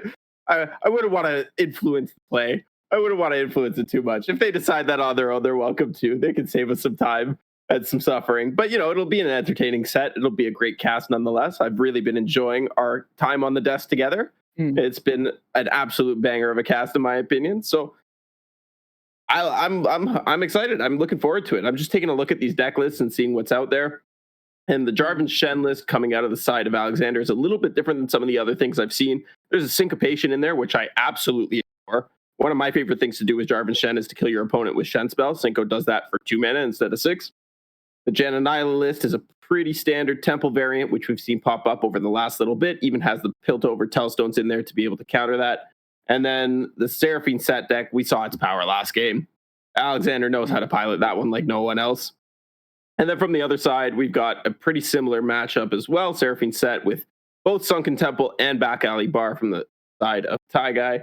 The Jinx Kennen list, which we talked a little bit about earlier. And then Jen and Nyla without Temple, but featuring the Helms. So I don't know who's coming out ahead here. I can't predict bans. I don't know. The Seraphine set stuff throws a wrench in all of it for me. I don't know what's going on there. Spellslinger decks don't make sense. Do you have a prediction? Yeah. So my prediction is that I think Alexander is slightly favored. I think if you look at just their lineups together, right? You've got Guy and Alexander. They've got two of the same middens, right? We're sticking with this bit, Hirsch. It's for you. They both have Jananilla. They both have Seraphine set. The only difference, between their middens, is that one has Jarvan Shen and one has Jinx Kennen. And I think Jinx Kennen is a weaker deck, and I think Jarvan Shen is a stronger deck, especially into each other. And either they're going to ban the awkwardness, and if that's the case, I think they're not going to ban the awkwardness, because we can see in game Jarvan Shen was not banned, and neither was Kennen Jinx. Maybe they did the handshake. Maybe they did the handshake for us. Maybe they did. Maybe they took pity on us and they saved us from the Seraphine set mirrors. Have gotten into game. And Alexander, if you watched the cast from Aegis yesterday, you will know that Hash's opinion of Alexander's deck is that it needs Shen or it is not a deck. And I'm noticing Alexander's hand, it does not have Shen. Ergo, it must not be a deck. I gotta agree with you. But there's a Jarvan, and this deck can definitely function off of the back of multiple Greenglade caretakers in some matchups. This is not one of those matchups. Jinx Kennen just has way too many units to be able to make these into a reasonable threat. We'll see if maybe Alexander can stave off this early aggression, though, and do something else, something cheeky with it. But don't necessarily like the in with this hands. On the hands alone, Guy has got 4 1-drops, a Mecha Yordle, a bunch of discard fodder, and a top deck of Jinx. Or not a top deck, a top end of Jinx. Alexander's best card right now is Screeching Dragon. Well, now it's blocking Badger Bear, which is not that bad. But Alexander needs to slow down the game as best as possible, while Guy is going to have a very good hand. If Guy can get the Cytheria Mecha Yordle, I think Guy is going to feel really, really happy about their position. Cytheria Mecha Yordle would be very scary. We do have 2 turns until it can actually come down on the board. 5 mana, so we can't play it right away. But the blowback is going to do a great job of clearing up this hand for the Jinx as well. I like this open attack. No need to put the Jinx on the board. No need to let Alexander develop anything else. And we are going to see a single combat come out here. Yeah, Guy is pushing in as much damage as possible, but Alexander does have the hand that can sort of respond to it. And top decking another blocking Badger Bear has turned what looked like a very awkward hand from Alexander, just not having big enough units, not having a curve, into something that makes Alexander feel in a very happy position. Now, Guy personally, when I see Jinx and Blowback, I see very exactly 9 burn. And because you might get 2 rockets and you'll get the Blowback. And 9 burn plus 9 Nexus health, just do a bit of calculation, beep, beep, beep, that's lethal. And that is not great if you're Alexander, because most players don't like being lethal. So Taigai is going to have to like play properly, make sure the 2 rockets are there, but Alexander just needs to hold up the single combat and prevent Jinx from leveling. Very astute analysis. This could go either way, actually. It's just such a weird spot now, because you can't really develop this Jinx Dragon. And if you're Alexander, you're pretty comfortable just taking a pass if it's given back to you. You're happy with that. You can continue to threaten with the single combat exactly as you described. And what are you going to do if you're Taigai? Okay, you can do this. There's a Trumpet Decker. That feels good. He hit the Cytherea Yordle.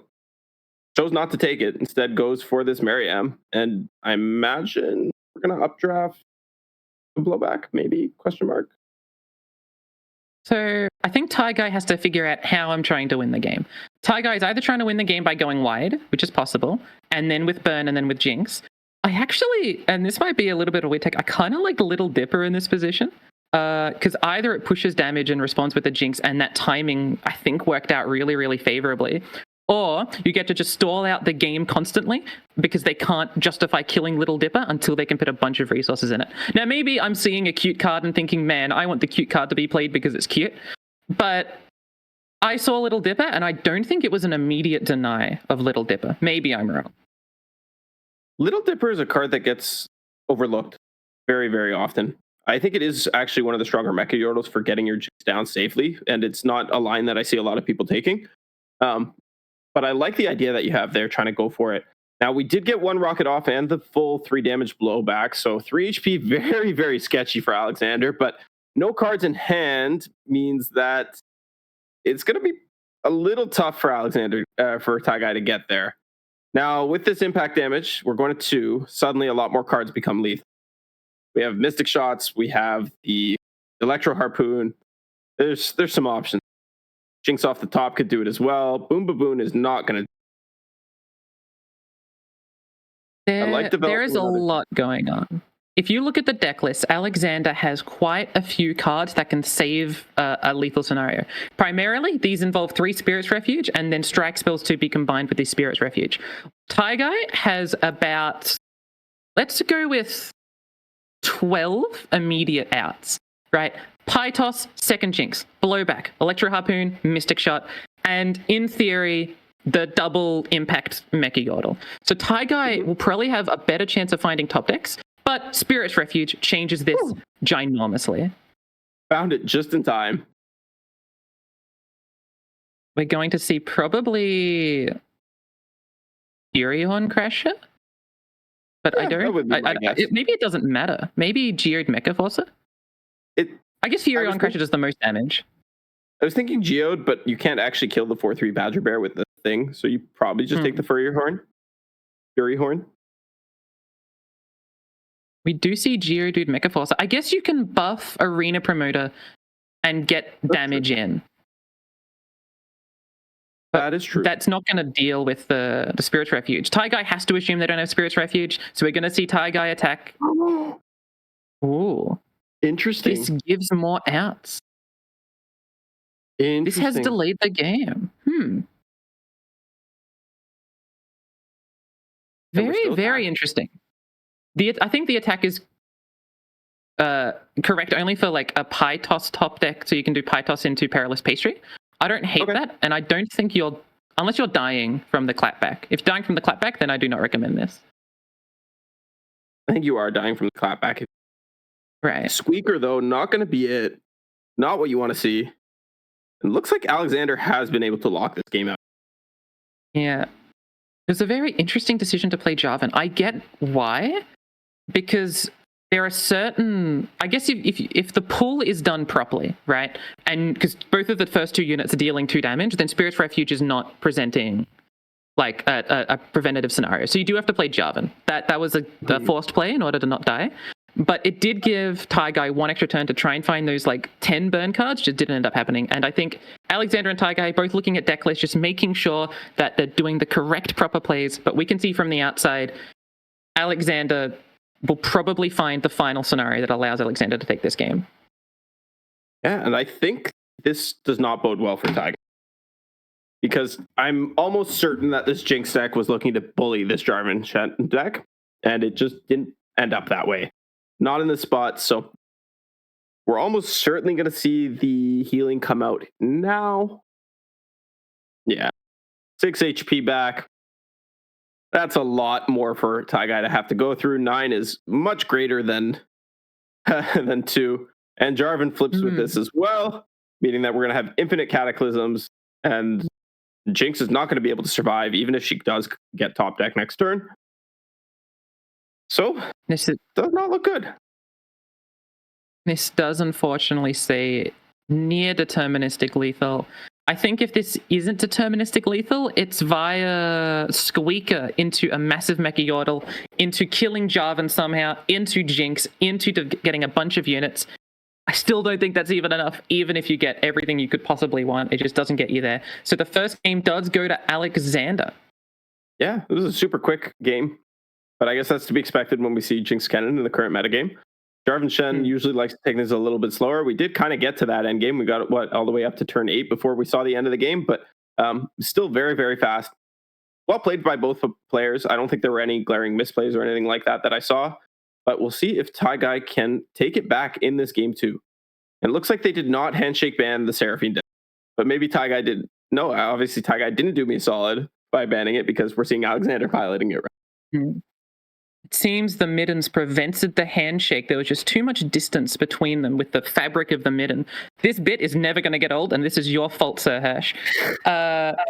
We do see a pretty good early hand from Taigai, like just having the units is all you need. But Alexander does have at least 2 bits of spot removal, now 3, and a defensive unit in Portal Pioneer. Bit weird to call a 1-1 a defensive unit, but against a 2-1, it is a defensive unit, although Pytos will be able to trade into it.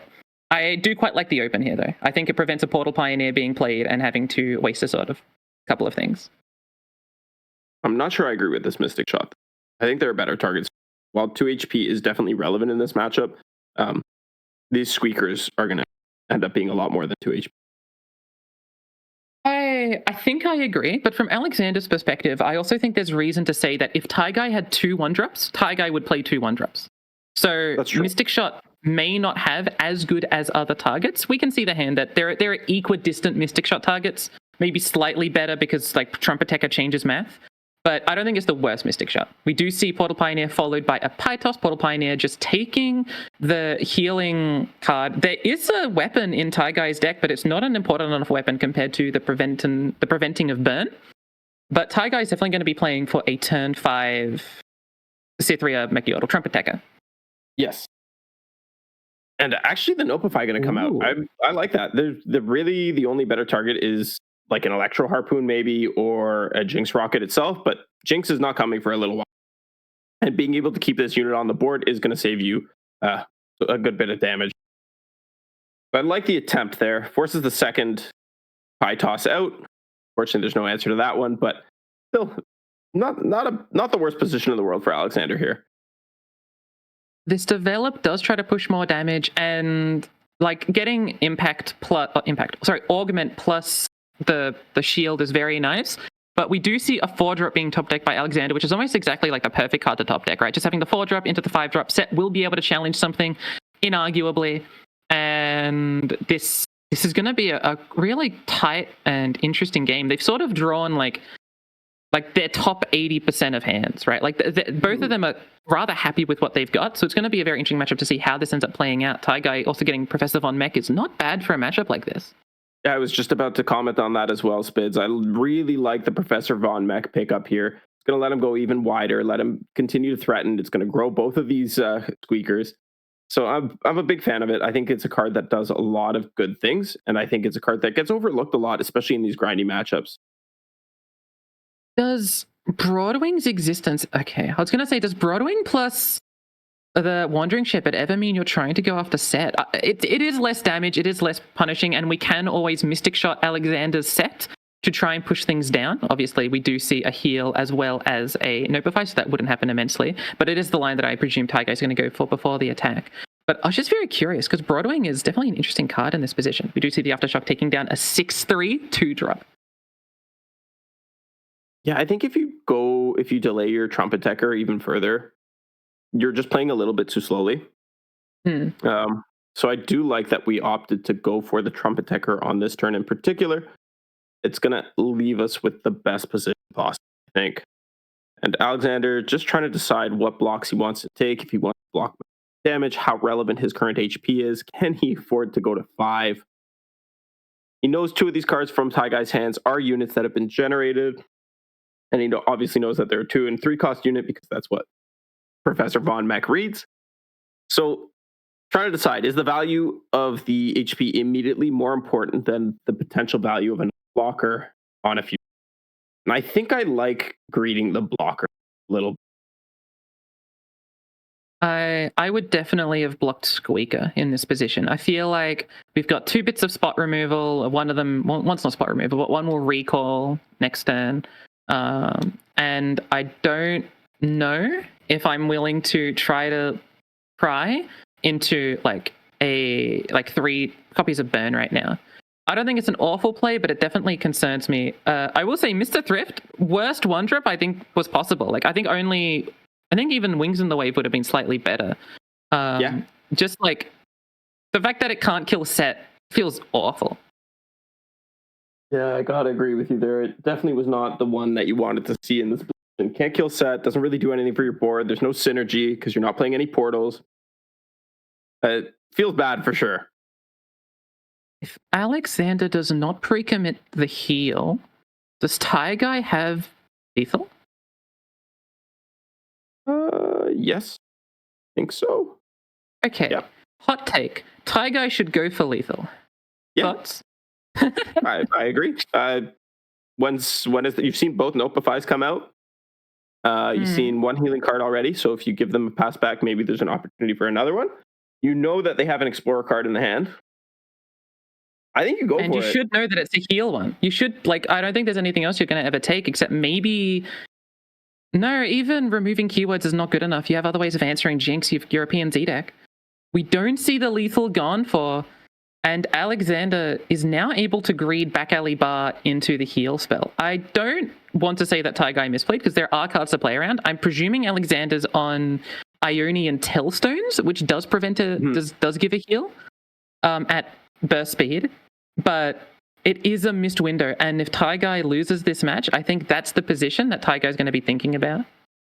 Yeah, that would be the spot that sticks in my mind. Why didn't I just go for it? But it's such a hard call to make, to toss your entire hand away to try and win the game against a deck that is specifically built to deny you from winning the game with spells like that. It's such a hard call to make. So I definitely can't fault him for not going all in there. It's a bit of a psychopath play, to be quite frank. I just want to double check. Taigai did have enough discard fodder, right? There was 3 other cards? Okay. There were 3 other cards. He could have discarded both the units plus the scrap heap, and that would have been enough. And now we do see the Unworthy Soul come out to protect our HP even more. And Alexander's really just looking to be able to set up this pursuit of perfection so that way he can win the game. If production would be so kind as to give us a quick check on that count, because I have no idea where it's at, we can get a better idea of how long he's going to have to survive. 11 out of 20. We've got a ways to go still, but Sunken Temple pickup is very sweet. Sunken Temple makes this very, very antsy on the side of Taigai, right? Taigai was almost able to sort of outvalue in a really cute sense. Like, if they play more units, you can do blowback to try and deal with them and sort of play around, just wait until you find things like Jinx or Mystic Shot or whatever. But Sunken Temple, drawing 2 cards per turn and being able to cycle between them, especially being able to find the specific cards that you want, I think is very, very good for Alexander. I'm sure Alexander... probably even their best top deck at that position. And Seraphina's drawn, and Bar is drawn. Alexander's got to be very happy. Yeah, second Bar is a really good pickup in this spot too. Seraphine, of course, going to do Seraphine things. And Sky Splitter is quite possibly one of the best 2-drop spells in the game, if not the best 2-drop spell in the game. going to be able to save HP and develop further blockers if there's another overwhelm unit that comes out. Maybe not the best for this spot in particular. Maybe like a guiding touch a little bit more, but certainly can't complain about it being a generated card. Now, Ionian Telstones is a very appetizing option in this position. And we do see it taken. I was very interested that they played Seraphine before they played Bar, because you're not going to be able to get the unit till after the attack. And if Taigai wants, they could just not attack. They probably have to attack. It's probably nearly forced. But we do see Seraphine level, and we're going to see... Is that 12 healing? Yeah, nope, it's 8 healing. Well, actually, the Ionian Telstones gets double too.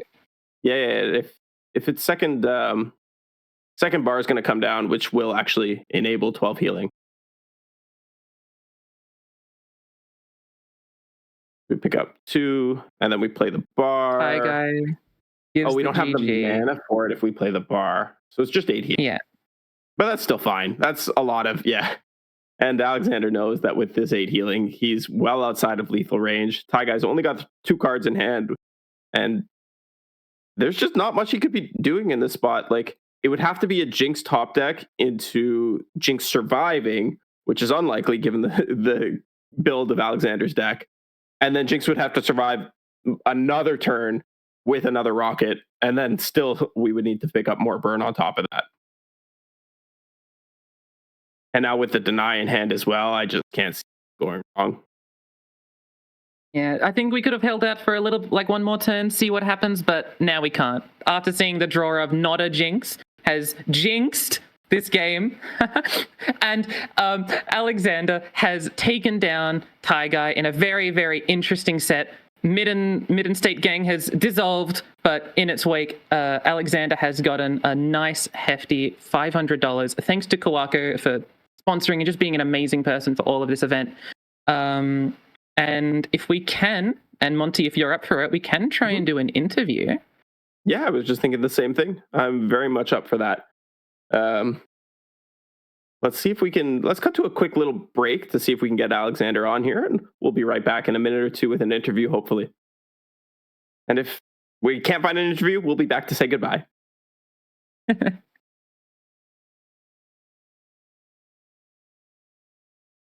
We're stalling. We've been told to stall very explicitly. We're stalling. Hirsch has told us to stall very explicitly. We love Hirsch. We rag on him, but he's a good friend of ours, and he's been running the show absolutely amazingly. So thank you to Hirsch. Thank you to a break. Looks like we got Alexander. We'll just see if he can hop in here in a second. Hello. Hello. Congratulations. Thank you. Thank you. How are you feeling? Really good. Yeah.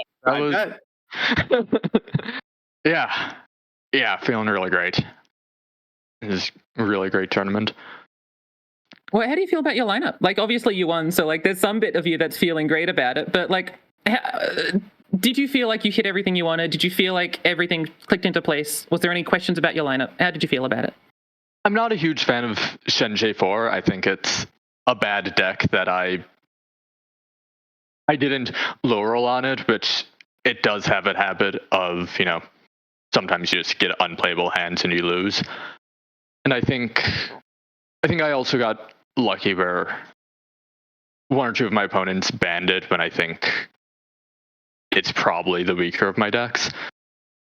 Yeah. But Sarah and Jan are both... I love the decks. That's the most important thing, right? Mm.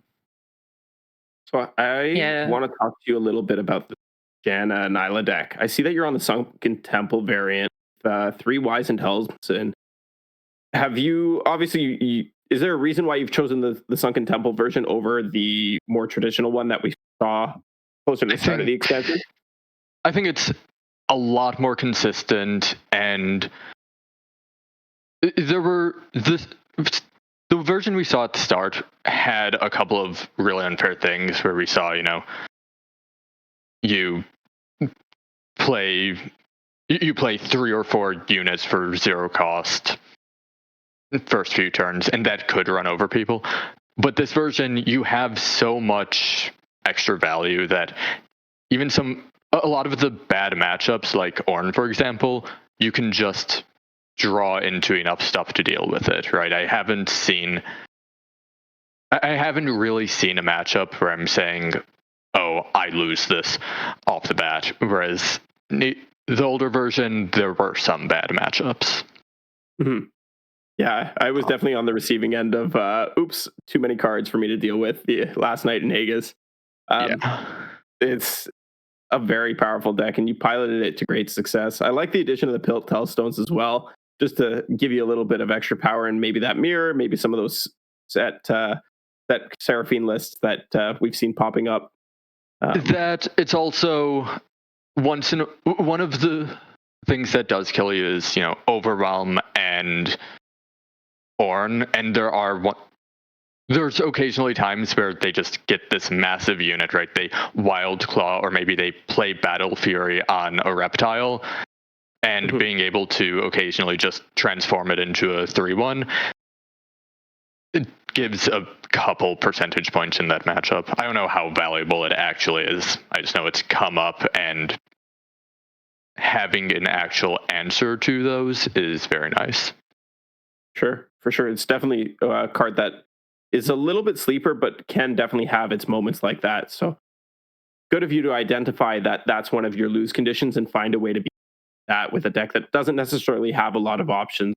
This combo to find other ways around it. Like you don't have Hush, you don't have recalls or anything like that. So Overwhelm is definitely a problem, and Pilt Telstones is a very, very good solution to that. Very heads up. The other thing I wanted to talk to you about is the syncopation in your Shenjie 4. I love that addition. I think I know you're saying that your Shenjie 4 list is kind of whatever, and you weren't super happy with the deck, but so many games I've won with Shenjie 4 have been off of the back of Shen Spell. So seeing this syncopation in here is like, damn, that's really smart. I really like this call. Like, was that something? I'll be honest, I don't remember who convinced me to go on it. It was not my idea. It was one of those sitting there wondering, we have 39 cards. What's our 40th? Why not put in syncopation? Because it does something other cards don't. So I don't know if it's good. Again, I don't think the list itself is great, but it's definitely cute. Definitely catches people off guard.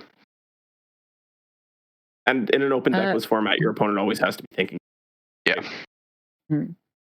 You said you didn't like Shen J4. If you're enjoying your other two decks, what are you going to replace Shen J4 with in the open? Or are you just going to acquiesce that the deck needs Shen and it needs Kinky Student, or else it's just not going to win? What are your thoughts coming next week? No idea. I think I think there's a lot of people who are asking that exact question. I think, Seraphine, Jen and Neela is very popular, obviously. I know I'm not the only person playing Seraphine set. I don't know what the third deck is. I don't think there's an obvious shoe-in for a third deck in the lineup. Is there anything you want to say to the audience at home? And thanks for watching. Hope the games were fun to watch. Oh, they were. They were very, very. I had a great time casting. That was very entertaining for us. Yeah, I mean, that's why I love. That is why I love the decks, right? There's so much. Yeah. But you have so many options. So. Yeah. Well, thanks for running it. Everything. Thank you for coming on for the interview. I had a wonderful time watching your games, and I hope you really enjoy your prize of Kwako's money. Thanks to Kwako again. Absolutely fantastic thing. Congratulations for winning. And if that's all we have, thank you everyone for watching. Thank you, Monty, for hosting it on your channel and for being an amazing co-caster. And we shall see you all whenever something like this happens again. Thank you to all our viewers, and thank you to Spids for joining me on the desk. I had a blast casting it. Congratulations to all of our winners, and good night, everybody.